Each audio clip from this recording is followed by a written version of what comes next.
How to activate an Axxon Next license.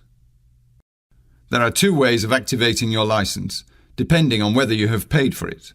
If you have not paid for the license, click the Activate Axxon Next button. In the Next window, select a way to get your system configuration. This configuration will be included in your activation request. If the system has already been fully configured in demo mode, click the Use Current Configuration button. Otherwise, click the Set Required Configuration button. In the window that appears, enter the number of servers and video channels that you need, as well as whether to include forensic search of archived video. Then click the Checkmark button. The utility creates an activation request file. Save this file in one of three ways. One way is to click the Save button, and in the standard Windows dialog box, set a name and location for saving the request file. Give the request file to an Axxon Soft representative, who will use it to generate an invoice. After you pay the invoice, you are given a license file or serial number. To activate using a serial number, click the Enter Serial Number button.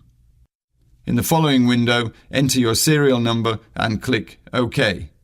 If the system has been fully configured in demo mode and its configuration matches the paid-for functionality, click the Use Current Configuration button. Otherwise, click the Set Required Configuration button. In the window that appears, enter the number of servers and video channels that you need, as well as whether to include forensic search. Make sure the installed configuration matches what you've paid for, or else activation will not be successful. Then click the Checkmark button. If the computer is connected to the Internet, the license is activated automatically. If the computer is not connected to the Internet, you are prompted to save the request file.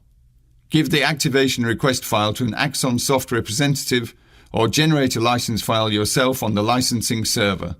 How to generate a license file and how to apply it is described in a separate tutorial.